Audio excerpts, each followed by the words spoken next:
negara tersebut. Jadi dalam hal ini karena Indonesia ini negara kepulauan, maka konsepnya bukan lagi konsep interkoneksi. Kalau pulau-pulau yang besar mungkin bisa ya Sumatera, Jawa. Tetapi begitu kita bicara Indonesia Timur, maka itu harus menggunakan kearifan lokal.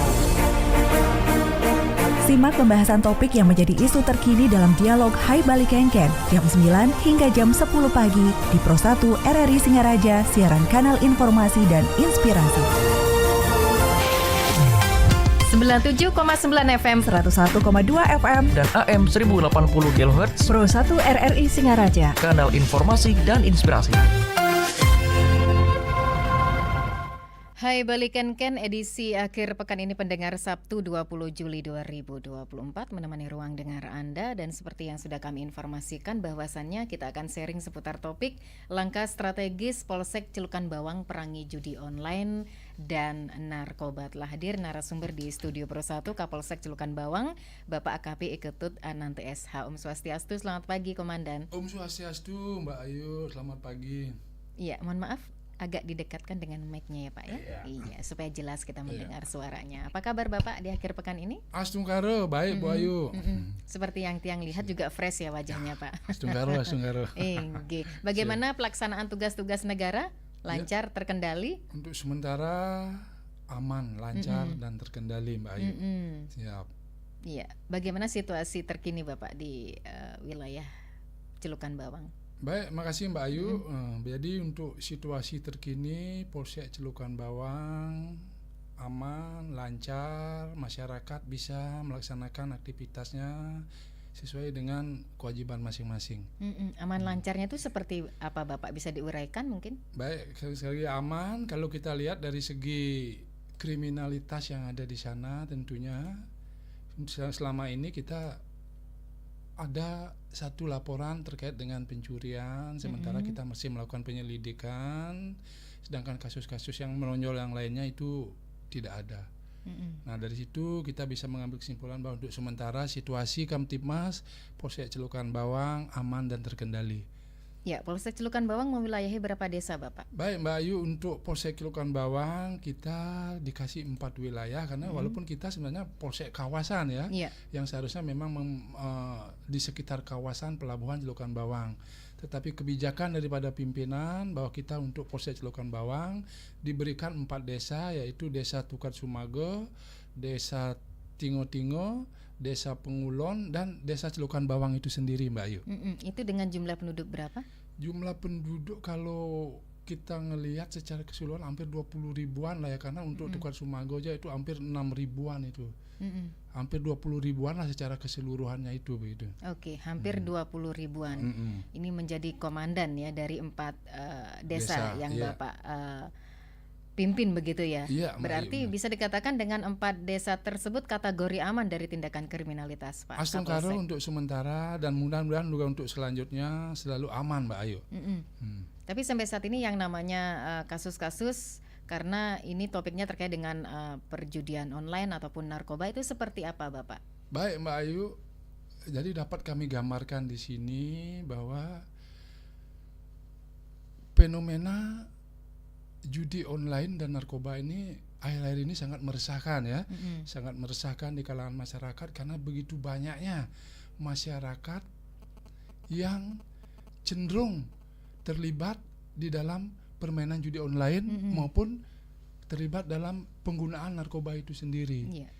Sehingga hal ini yang perlu kita antisipasi dari Polsek Celukan Bawang. Termasuk di Polsek Celukan Bawang pun sendiri kita ada indikasi beberapa warga yang memang aktif menggunakan daripada narkoba tersebut.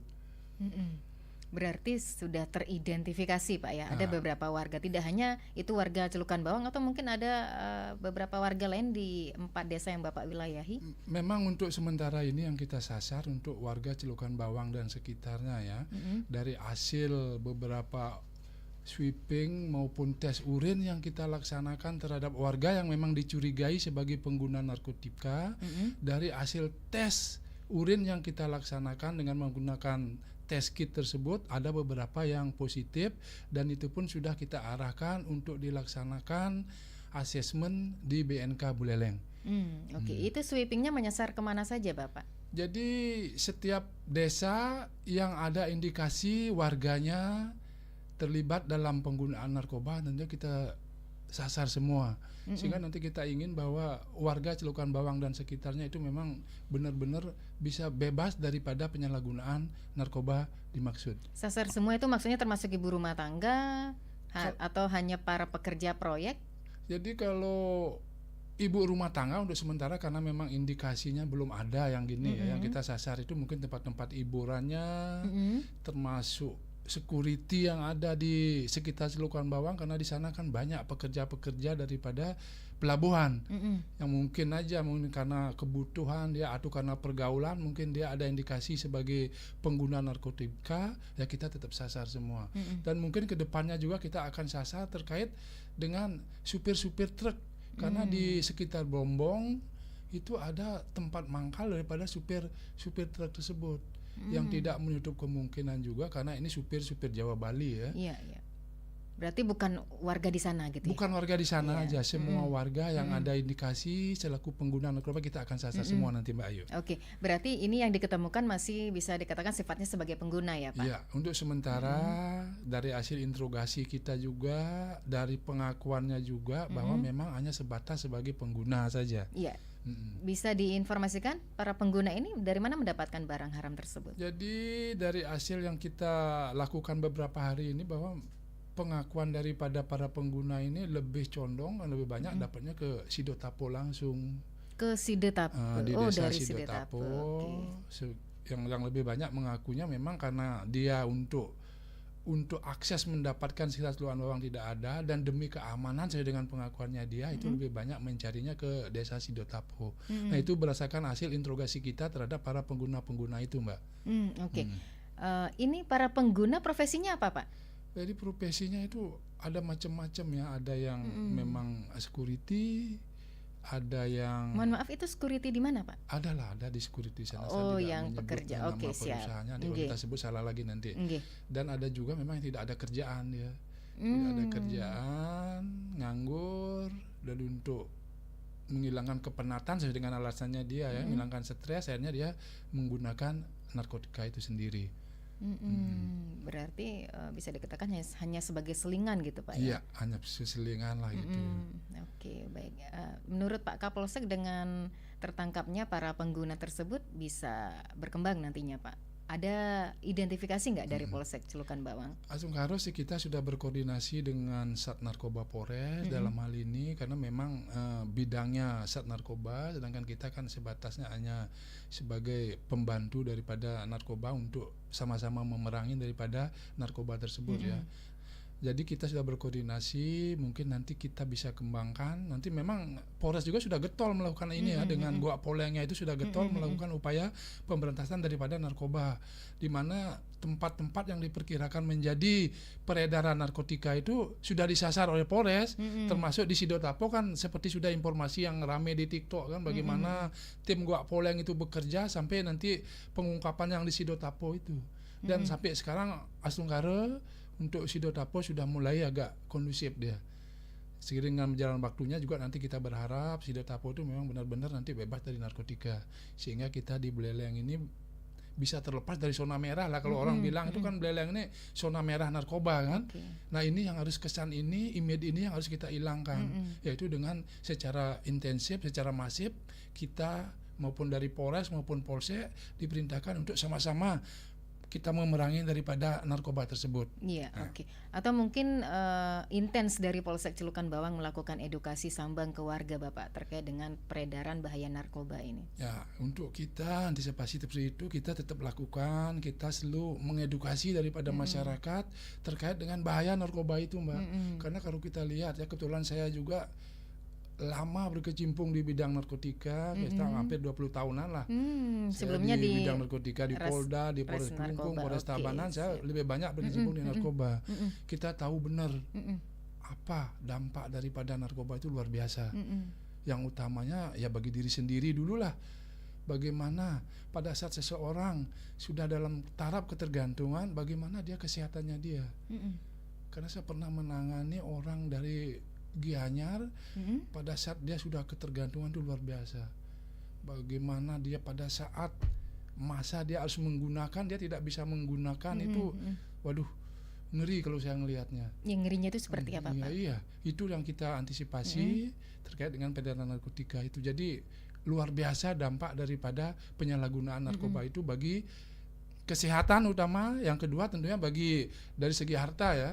Namanya itu barang-barang mahal. Kalau itu kita pergunakan terus, kalau kita coba dibayangkan, Mbak, harga satu narkoba itu sekian, itu yang 0, sekian itu mencapai 500.000. Padahal itu hanya bisa dipakai dalam 5 isapan itu sudah 500.000. Itu kalau dipergunakan setiap hari, dari mana itu dana itu? Kalau itu kita biarkan, otomatis harta akan habis karena pengaruh daripada narkoba tersebut. Begitu kira-kira Mbak Ayu. Oke, berarti menurut kacamata Bapak sampai saat ini di Buleleng itu kebanyakan para pengguna, Pak ya? Sementara yang kita indikasi seperti itu ya, kebanyakan pengguna. Memang ada juga beberapa mungkin yang pengedar ya, seperti tempat-tempat tertentu ada yang pengedar, karena kalau kita ngelihat alur daripada peredaran narkoba ini kan, kalau untuk Singaraja ini kalau berdasarkan pengalaman saya ya, alurnya itu langsung biasanya dari luar. Kalau di daerah lain mungkin tujuan utamanya itu ke Denpasar, baru dari Denpasar menyasar ke daerah lain di pinggiran seperti Tabanan begitu kan, atau juga mungkin Kelungkung begitu kan. Barang tidak langsung ke sana. Tetapi untuk Singaraja ini kalau menurut alur yang saya baca ini, dia langsung dari luar ke sini. Dari luar ke sini. Nah, itu pemasoknya itu lewat mana, Pak? Apakah di beberapa pelabuhan-pelabuhan atau mungkin seperti apa? Ya kalau dari beberapa hasil investigasi yang kita laksanakan, memang lebih banyak melalui jalur darat dia. Jalur darat ya. Daratnya itu dari Pelabuhan Gilimanuk, mungkin dari sana terpecah dia. Kalau memang tujuannya ke Denpasar, berarti dia langsung ke Denpasar. Kalau tujuan ke Singaraja, ya mungkin langsung ke Singaraja. Kurang lebih begitu, Mbak Ayu. Oke, berarti hasil identifikasi para pengguna yang bisa dikatakan masih berada di wilayah Celukan Bawang ini, hanya saja dia mendapatkan dari Desa Sidetape, Pak ya? Ya, dari beberapa yang kita lakukan memang hampir semua mengakui seperti itu, Mbak ya. Lebih banyak dia. Apakah tidak ada rasa kecurigaan melalui Pelabuhan Celukan Bawang masuknya Bapak? Atau Jadi, mungkin setelah dengan kejadian tersebut Bapak bisa sering melakukan razia? Iya. Jadi berdasarkan seperti pengakuan-pengakuan ini, ya tidak menutup kemungkinan juga Pelabuhan Celukan Bawang dijadikan sebagai daerah transitnya itu. Makanya untuk itu kami dari Celukan Bawang secara rutin melakukan pengawasan terhadap setiap kedatangan daripada kapal-kapal penumpang ini. Karena di sana kan ada kapal penumpang termasuk kapal barang juga, karena untuk kalau orang mau membawa narkoba itu melalui kapal barang juga bisa kan. Makanya kita antisipasi tersebut, kita secara rutin melakukan pengecekan setiap kapal yang datang, kita selalu melakukan pengawasan terhadap baik kapal barang maupun kapal orang ini, begitu Mbak. Oke, ini di tahun 2024 baru diidentifikasi ada berapa pengguna Bapak? Berapa orang? Jadi untuk Celukan Bawang, identifikasi yang positif ini Mbak ya. Kayak yang positif yang ada mungkin kurang lebih ada 3 yang positif. Ada 3 positif. Yang negatif sisanya. Karena tapi berdasarkan pengakuannya dia memang sebelumnya dia pernah memakai. Tetapi akhir-akhir ini dia sudah tidak menggunakan. Nah, itu dari pengakuan para pemakai narkoba ini begitu. Ya, itu apakah ada peningkatan Bapak dari tahun ke tahun para pengguna narkoba di Celukan Bawang? Jadi karena kita secara masifnya melakukan upaya pencegahan daripada peredaran narkoba ini dari 2004 ya, karena seiring dengan program dari Bapak Kapolres kita secara masif kemudian kita mulai bergeraknya dari 2004 ini.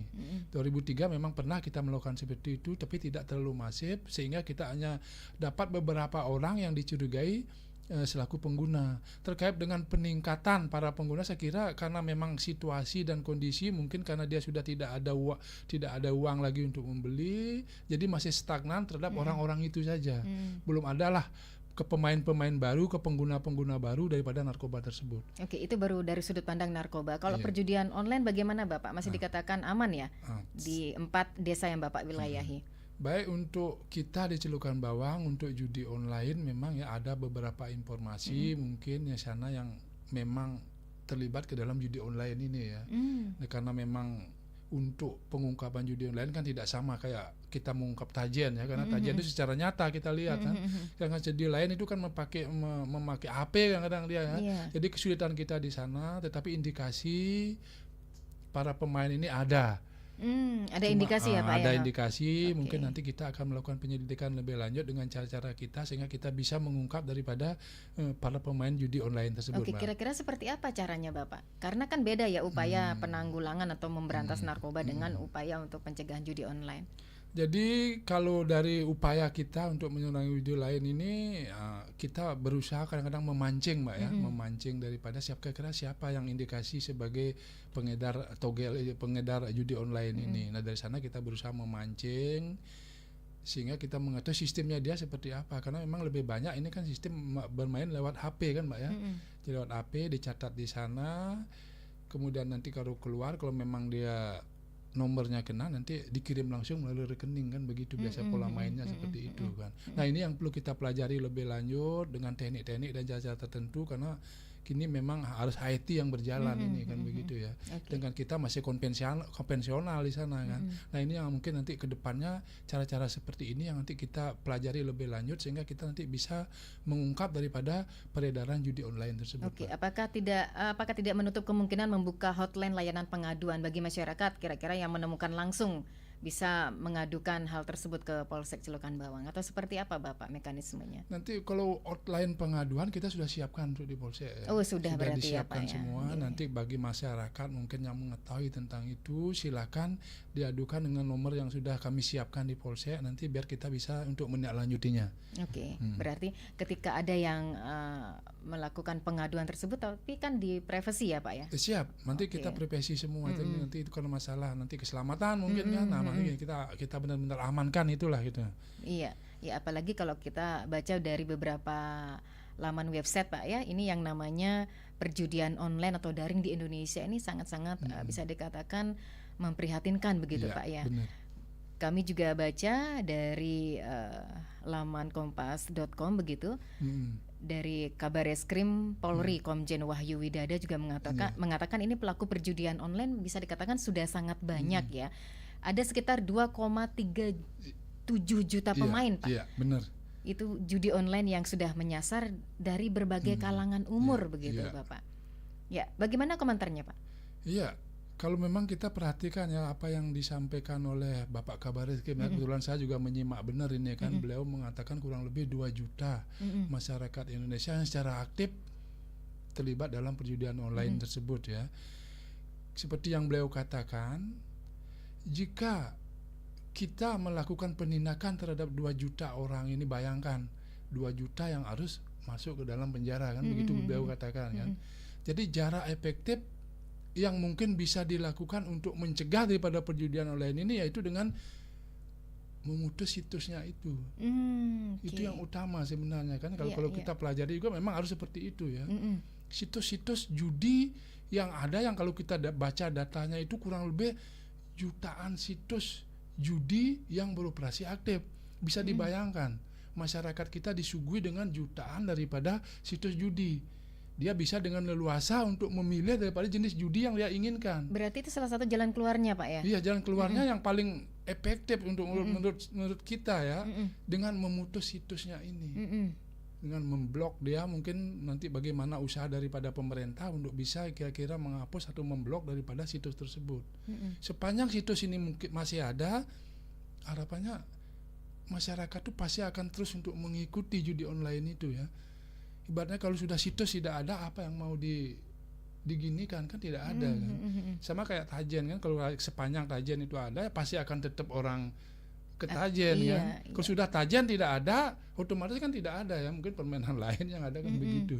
Begitu yang lebih Mbak. Iya, selain memutus dengan situs-situs judi online, apakah tidak menutup kemungkinan masyarakat itu lebih banyak diberikan edukasi-edukasi Pak ya? Iya. Dampak dari terjun ke judi online tersebut begitu. Menurut Pak Kapolsek seperti apa? Benar Mbak. Itu merupakan upaya kita juga Mbak ya, dari Polsek Celukan Bawang, karena memang kita lebih banyak melakukan edukasi ya, memberi pemahaman kepada masyarakat terkait dengan judi online tersebut. Itu beberapa bahayanya ya, karena seperti orang bilang, tidak ada orang kaya karena berjudi. Yang ada buntungnya ada ya.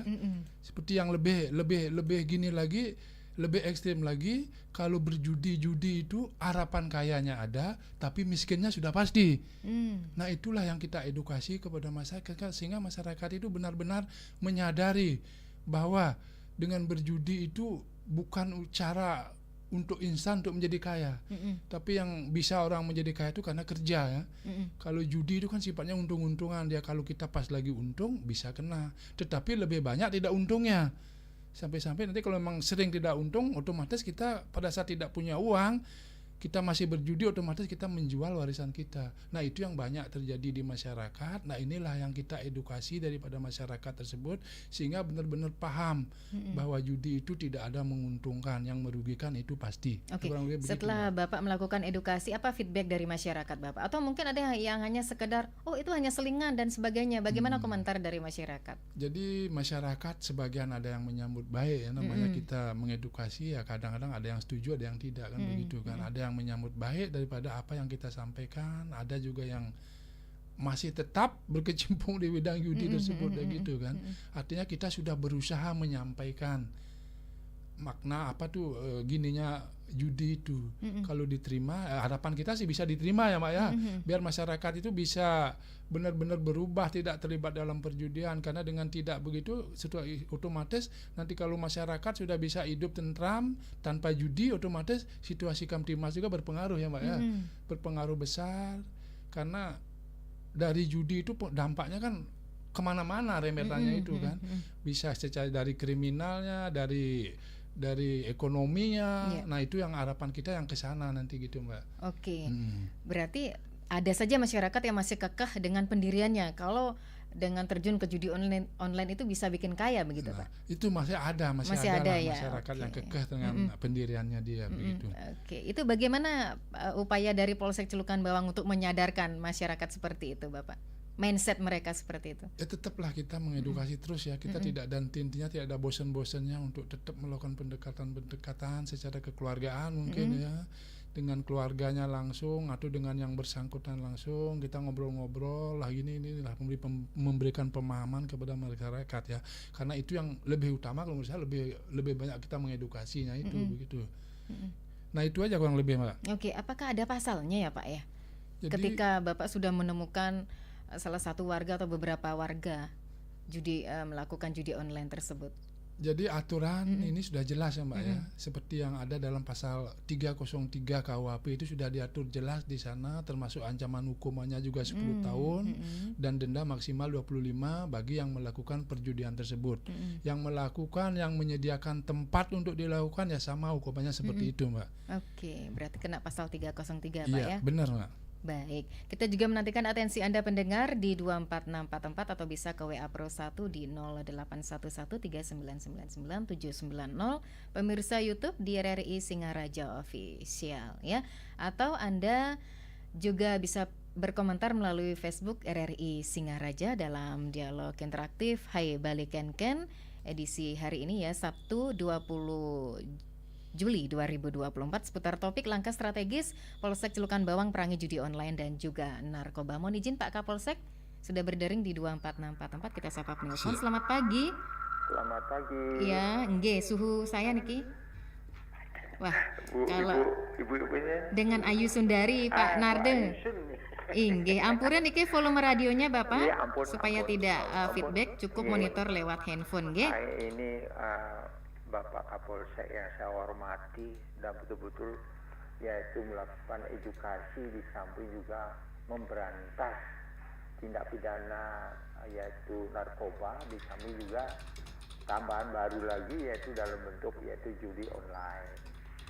Saya merasa bangga mempunyai penegak hukum yang saya hormati.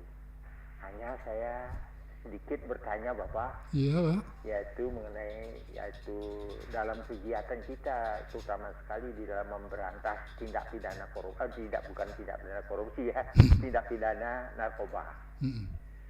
Nah, selama tadi saya dengar bahwa bertugas sudah cukup lama, lalu di Tabanan tadi saya dengar juga ceritanya begitu. Iya. Dan saya yaitu Bapak memperoleh keberhasilan dalam penegakan hukum ini. Hanya saya ingin tahu seberapa jauh peranan sidik jari di dalam tindak pidana narkoba. Nah, ini karena yaitu saya ingin tahu sekali dalam hal ini karena ada mahasiswa yang bertanya, Pak, bagaimana yaitu peranannya yaitu dari sidik jari itu.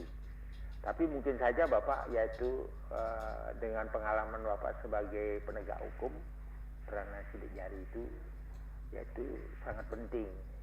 Atau menurut Bapak tidak begitu beranan pentingnya sidik jari itu di dalam tindak pidana korupsi. Itu yang pertama, Pak. Iya. Yang kedua, barangkali Bapak juga mengetahui, sebagaimana kita ketahui bahwasanya tindak pidana korupsi kalau dibandingkan dengan tindak pidana narkoba itu sama, yaitu kedudukannya yaitu menyengsarakan rakyat, membawa rakyat menjadi miskin, atau yaitu merupakan suatu tindak pidana yang sangat merugikan masyarakat dan merupakan yaitu penyakit masyarakat yang perlu diberantas. Nah, sekarang yang saya tanyakan, apa sih latar belakangnya kenapa yaitu tindak pidana korupsi kok lebih rendah hukumannya, Pak?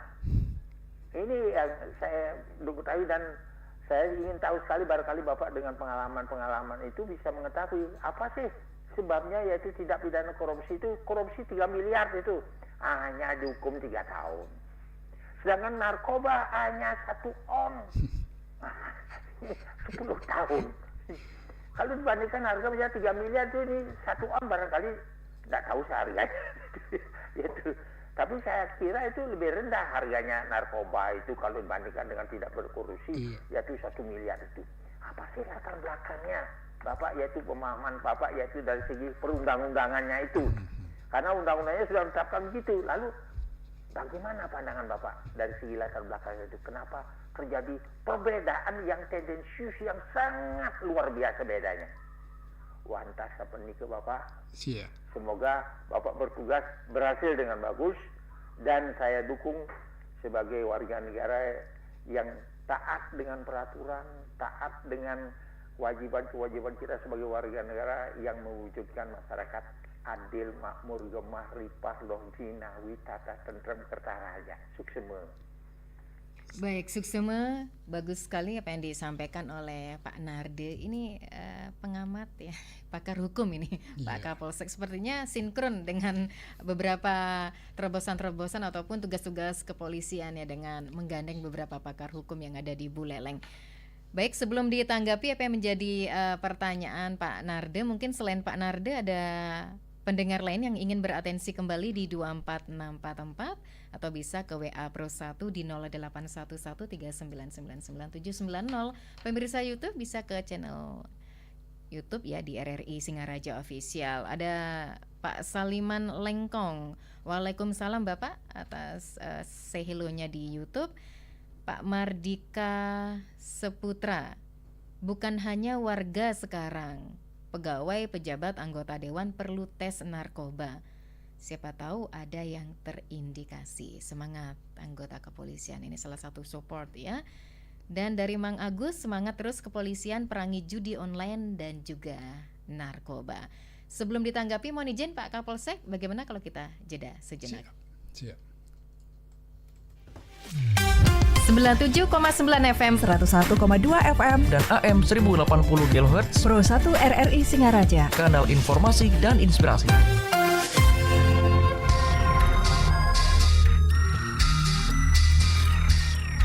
Judi online adalah aktivitas yang tidak hanya merugikan secara finansial, tetapi juga secara moral dan sosial. Dengan iming-iming keuntungan cepat dan kemudahan akses, banyak yang terjerumus dalam lingkaran setan ini. Namun, di balik layar yang glamor, tersembunyi resiko besar yang dapat menghancurkan kehidupan individu dan keluarga. Pertama, judi online adalah bentuk penipuan terstruktur yang dirancang untuk membuat pemain terus-menerus kehilangan uang. Algoritma permainan dibuat sedemikian rupa untuk memastikan bahwa peluang selalu berpihak pada rumah, bukan pemain. Kedua, judi online seringkali menimbulkan kecanduan yang serius. Banyak orang yang awalnya mencoba-coba, akhirnya terjebak dalam kebiasaan berjudi yang sulit dihentikan, mengorbankan kesehatan mental dan fisik mereka. Ketiga, dampak sosial dari judi online sangat merusak. Banyak keluarga yang hancur karena masalah finansial yang ditimbulkan oleh kecanduan judi. Anak-anak kehilangan figur orang tua yang stabil dan hubungan antar keluarga menjadi tegang dan penuh konflik. Terakhir, judi online melanggar prinsip-prinsip moral dan etika. Mengandalkan keberuntungan untuk mendapatkan uang, bukannya kerja keras dan usaha yang jujur, adalah jalan pintas yang salah dan menyesatkan. Judi online, jebakan yang merusak diri dan lingkungan sekitar. Berhenti sekarang dan pilihlah jalan hidup yang lebih sehat dan bermakna.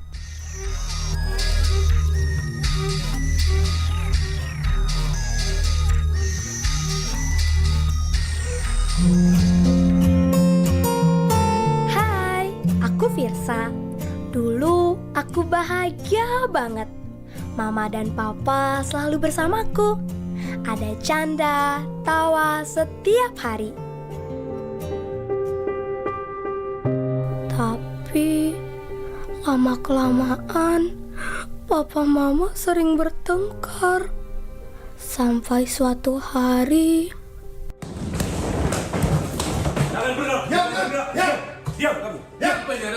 Diam. Kami dari Satuan Reserse Narkoba bahwa Anda diduga telah melakukan penyalahgunaan narkoba. Mana buktinya, Pak? Coba.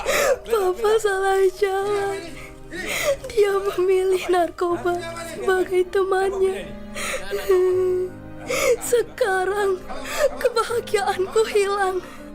Aku benci narkoba.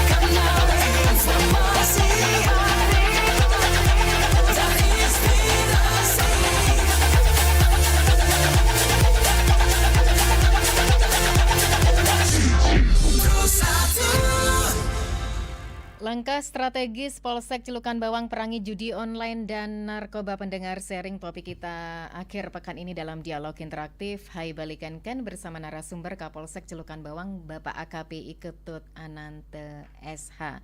Baik Pak Kapolsek, monggo untuk ditanggapi. Baik, terima kasih Mbak Ayu. Yang pertama-tama saya mengucapkan terima kasih kepada Pak Narde. Yang pertanyaannya ini luar biasa ini Pak, bagus sekali ini pertanyaannya. Dan saya akan berusaha untuk menjawab berdasarkan pengalaman saya ya. Sewaktu masih jadi penyidik narkoba ini. Betul. Untuk pertanyaan yang pertama, seberapa jauh peranan sidik jari dalam pengungkapan kasus narkoba? Ini pengalaman saya Pak ya.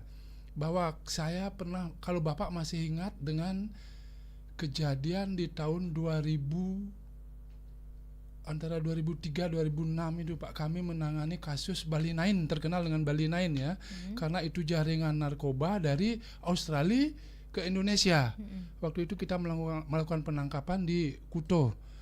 Nah, dari jaringan ini ada 9 orang yang kita duga selaku jaringan narkoba ini.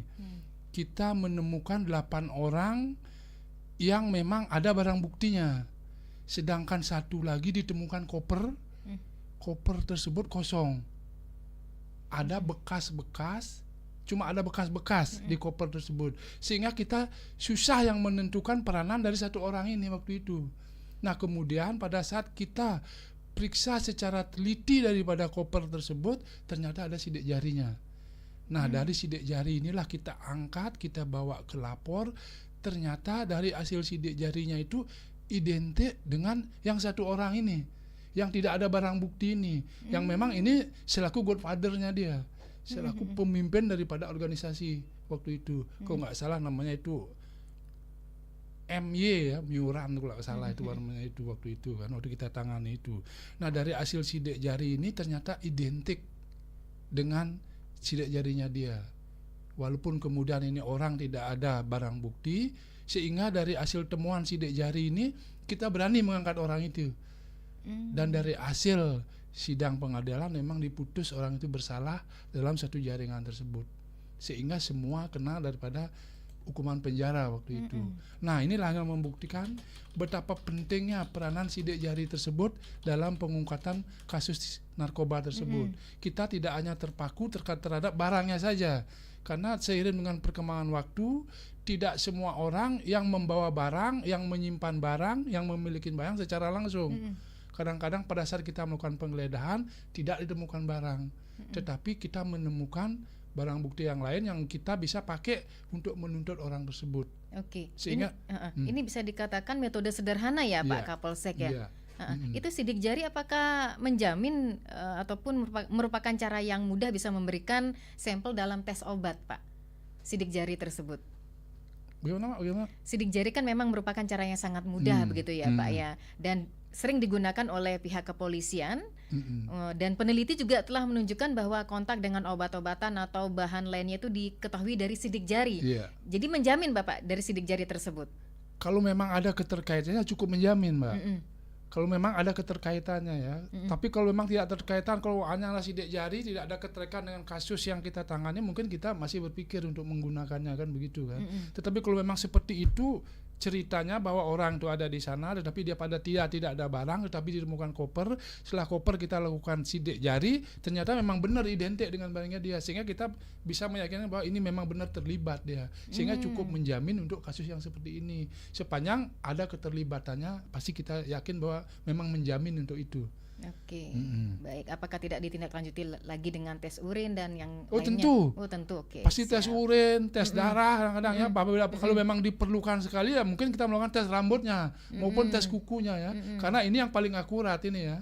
Kalau rambut sampai kapanpun itu masih ada kandungan narkobanya dia. Kalau memang orang itu menggunakan narkoba, sepanjang rambut itu tidak dibotak dia. Kalau sudah botak akan tumbuh baru, itu yang susah. Oh gitu. Sepanjang dia tidak pernah dibotakin, kandungan narkoba itu pasti akan tetap ada. Cuma permasalahannya untuk di Bali, untuk apakah sekarang sudah ada atau belum? Kalau kita dulu memeriksakan ke Jakarta dia, ke lab BNN pusat kita dulu meriksanya. Karena di Bali waktu itu belum bisa untuk tes rambut sama kuku, yang bisa hanya urin sama darah. Seperti itu, Mbak. Oke, baik. Lanjut, Pak. Nah, itu untuk Pak Narda seperti itu, Pak. Jadi luar biasa pentingnya sidik jari dalam pengungkapan kasus narkoba, Pak. Itu sangat mendukung sekali, Pak, karena saya sudah membuktikan seperti itu dan memang sudah berhasil, kasus sudah diputus sehingga mereka sama-sama diputus oleh sidang pengadilan. Yang berikut untuk pertanyaan yang kedua, apa latar belakang tindak pidana korupsi hukumannya lebih rendah dari tindak pidana narkoba? Nah, terkait dengan ini, Pak, kami juga mungkin sepakat ya bahwa antara tindak pidana korupsi maupun tindak pidana narkoba itu sama-sama luar biasa dampaknya bagi kita semua ya. Kalau korupsi itu lebih kejam kalau menurut saya ya, karena dia bisa meruntuhkan sendi-sendi daripada bangsa kita ya, bisa memiskinkan bangsa kita. Seharusnya orang yang berhak untuk mendapatkan gini dia tidak bisa karena uangnya sudah dulu korupsi. Pada saat penanganan pun kita sebenarnya sudah maksimal. Kita ingin bahwa memang pelaku korupsi ini dihukum maksimal. Tetapi pada pelaksanaannya seperti kita ketahui bersama, kadang-kadang hukumannya tidak maksimal, hanya sekedar dihukum. Terkait dengan itu tentunya kita juga dari polisi tidak bisa lebih banyak berbuat, karena itu kewenangan daripada hakim selaku pemutus daripada perkara tersebut. Cuma kita dari polisi berusaha menyajikan sedemikian rupa sehingga nanti pada saat disidangkan bahwa hukuman yang dikenakan terhadap pelaku korupsi itu bisa maksimal. Walaupun kemudian tidak maksimal, yaitu di luar daripada kewenangan kita selaku Polri yang hanya berhak menuntut, tetapi untuk putusan tetap ada di tangan Pak Hakim. Kurang lebih begitu, Mbak. Oke, sudah semua terjawab apa yang ditanyakan Pak Narde ya. Bagaimana komentar Pak Kapolsek? Bukan hanya warga, sekarang pegawai, pejabat, anggota dewan itu perlu tes narkoba. Siapa tahu ada yang terindikasi. Bagaimana komentarnya, Pak? Nah, ini kembali kalau kita berbicara pengalaman kembali ya, karena saya beberapa kali juga menangani pegawai negeri, pegawai negeri termasuk juga anggota DPR, kalau masih ingat dulu anggota DPR Tabanan ya, yang terlibat kasus itu juga saya sempat menanganinya itu. Jadi memang kalau kita lihat narkoba ini tidak mengenal celah dia ya, semua bisa dimasuki. Dari orang yang paling rendah sampai orang paling tinggi pun bisa kena ya. Jangankan pegawai negeri, kita kadang-kadang polisi pun masih ada ya kadang-kadang yang menggunakan kan. Seperti Mbak lihat-lihatlah, kita bukan rahasia umum lagi ya, kita lihat di media itu ada ini yang gini kan begitu kan. Jadi itulah kita katakan bahwa untuk narkoba itu tidak mengenal batas dia. Dari orang yang intelektual, orang yang menurut kita pengetahuannya sudah luar biasa pun masih bisa terjerumus ke dalam penggunaan narkotika itu.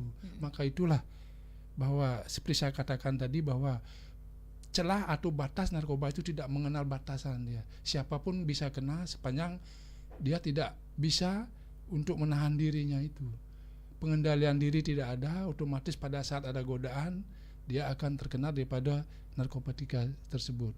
Sekali lagi ya, kita bisa membantengi diri sendiri. Betul. Membentengi sendiri bagaimana biar kita tidak terlibat dalam penyalahgunaan daripada narkoba tersebut. Kita yang bawa kuncinya, Pak ya. Kita yang bawa kuncinya. Jangan sampai kebuka pintunya. Kalau sampai kebuka pintunya ini ada Pak Kapolsek Celukan Bawang siap memberantas ya. Iya, orang dosen juga bisa kena kan, padahal beliau itu mengajarkan bagaimana di sana gitu kan ya. begitu kan. Nggak konsekuen dong, Pak. Iya, makanya itu. Pak, Bapak jangan sampai kena, Pak. Astung Karo. Sudah lama berkecimpung, tahu bener lah. Tahu bener ya, oke. Akibat dari berdasarkan pengalaman itu ya, Pak ya. Pengalaman, takut akhirnya, Pak ya. Takut sendiri jadinya. Baik, kita terima kembali atensi pendengar Pak Kapolsek. Selamat pagi. Selamat pagi, Ayu Sundari Cekek. Inggih, Pak Putu Mardipen niki. Enggak salah. Enggak salah, benar inggih. Menuju langsung. Inggih, silakan Bapak. Kita ini paling ujung terdepan. Ya, dari penegak hukum yang pertama ini dah ujung paling terdepan dari kepolisian ya saat ini. Dari kejaksaan, dari ke pengadilan, dari lawyer, nah, pendekar. Saya ingin bertanya, Bapak, itu tidak habis-habisnya narkoba ini. Ini saya tidak habis pikir. Saya pernah ke Mabes Polri ya, tahun 77. Saya di sana auditor mahasiswa, audiensi, ya studi banding, ya bagaimanakah ya psikotropika ini, narkoba ini, bagaimana ya, apa itu contoh-contohnya, langsung di sana saya, luar biasa, sampai saya ke Cipinang loh, Cipinang di sana narkoba pada duduk, bagaimana akibat pada kena narkoba, saya tahu itu. Nah saya ingin bertanya, saya sudah umur 77 berapa sekarang ya? Iya, 24, 77, dan 70 ya, ini hampir 40-an deh. Sudah saya pensiun sekarang ini, tapi PNS ya Pak. Ya, PNS. Tidak mengenal status sosial Pak. Ya, kaya miskin. Ya, baik dari pendidikan dan sebagainya. Dari yang terendah sampai profesor. Ya, sampai kepolisian, TNI, sampai PNS, kena semua ini. Bagaimana caranya nih para bandit narkoba ini mencegah ini sampai terlibat ya para penegak hukum, mohon maaf ya, oknum-oknumnya itu. Nah, dari satu sisi maling teriak maling, saya betul-betul ya, mohon maaf saya terus terang ada sini. Terus terakhir ya Pak Polres Buleleng ini menggebu-gebu sangat luar biasa gebrakannya, masih BNN ini. Tapi BNN sudah ada rehabilitasi. Polisi bergerak begitu sangat menggencarnya, masuk dengan intelijen dari ini. Dado hukumannya ringan Pak. Ya, saya mohon maaf lagi kok tidak habis-habisnya Pak. Ya, gembong-gembong narkoba sampai buat pabrik narkobanya. Di Bali pernah ada pabrik narkoba ini. Ya, di Denpasar. Saya di Buleleng kok, wih. Ya udah sangat prihatin, jangan takutkan sekali ini. Ya, mudah-mudahan bapak-bapak penegak hukum dan masyarakat ya sudah hati-hati betul sekali. Saya tahu sekali itu. Dan artinya tuh jenis-jenis yang psikotropa narkoba yang dilarang oleh undang-undang. Itu saja Pak. Selamat bekerja. Semoga berjalan dan lancar dan sukses. Dan masyarakat Bulelengnya cintai. Aman dan sehat selalu. Om Santi Om Rahayu. Inggih Rahayu mewali Pak Putu Mahardipe alias Pak Nang Beot ya. Ini asli Mayong beliaunya Pak Kapolsek. Sudah memberikan support dan juga terkait komentarnya mengenai narkoba yang tidak ada habis-habisnya sampai ada gembongnya dan sebagainya begitu Pak. Iya. Oke, silakan Pak Kapolsek tanggapannya. Baik, terima kasih sebelumnya buat Pak Mahardika di Mayong ya Pak ya. Baik, terima kasih banyak Bapak supportnya untuk kita. Mudah-mudahan kita tetap bisa tegak lurus terkait dengan pemberantasan narkoba khususnya di Buleleng ini Pak. Seperti yang saya jelaskan tadi bahwa Buleleng ini masuk ke dalam zona merah terkait dengan peredaran narkotika. Nah, inilah yang kita berusaha untuk memerangi sedemikian rupa terkait dengan peredaran narkoba tersebut Bapak. Mudah-mudahan ke depannya nanti kita lebih masif lagi dalam hal menindak daripada penyalahgunaan narkoba tersebut. Sekali lagi saya ucapkan terima kasih, apresiasinya, tetap support kami Pak. Semoga kami bisa tegak lurus terus untuk dalam pemberantasan narkoba, apalagi dengan program-program dari Bapak Kapolres yang sekarang ini yang memang luar biasa sekali terkait dengan narkoba tersebut.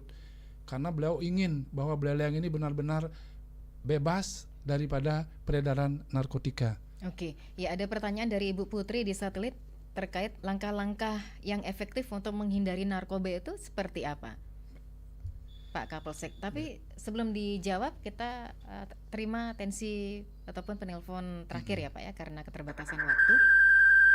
Wow, volume radionya. Nggih Pak Narde lanjut. Ya, kembali lagi. Nggih, siap. Nggih, silakan Pak. Ada permasalahan sedikit Pak. Kalau tadi saya merasa senang sekali jawabannya itu, apalagi kasus Bali 9. Iya, benar Pak. Nah, kebetulan sekali yaitu saya membimbing mahasiswa, nanti akan saya sampaikan. Nanti bisa konsultasi pada Bapak untuk mengetahui bagaimana latar belakang dan sebagainya sehingga bisa tertular dalam bentuk atau tertuang dalam bentuk skripsi. Iya. Nah, dan itu pertanyaan yang kedua Bapak, bukan pertanyaan. Apakah mungkin di Buleleng dibentuk LSM atau sudah ada LSM yang berkaitan dengan narkoba Bapak? Sehingga kita bisa membantu pihak penegak hukum untuk ikut memberikan penyuluhan sekaligus yaitu menurunkan zona merah yang sudah ada di Buleleng menjadi tanpa zona lagi gitu Pak. Terima kasih.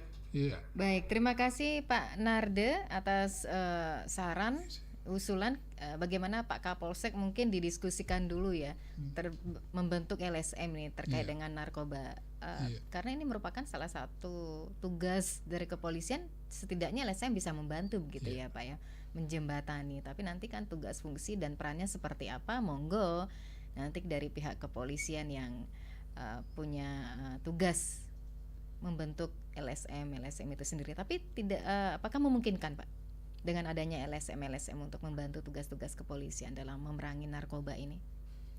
Baik, terima kasih Pak Narda. Jadi terkait dengan LSM Pak, seperti kita ketahui bersama kan memang sudah ada beberapa LSM yang di luar yang kita bicarain ya, seperti granat itu kan itu yang memang dia konsen bergerak di bidang narkotika. Terkait dengan yang di Buleleng sendiri Pak, ini saya kurang monitor ini apakah di sini ada LSM yang memang khusus di bidang narkotika atau belum, ini saya kurang 86 ini kurang monitor ini ya. Nanti coba kita cari tahu sama-sama apakah ada di sana dan apakah memungkinkan untuk dibentuk LSM tersebut. Kalau menurut hemat kami ya mungkin sah-sah saja ya sepanjang memang tujuannya untuk membantu di bidang pemberantasan narkoba. Kita akan sangat mengapresiasi terkait dengan LSM tersebut. Yang pasti kita akan tetap, kalau memang ada nanti kita akan tetap bekerja sama untuk sama-sama kita bisa memberantas daripada peredaran narkoba tersebut.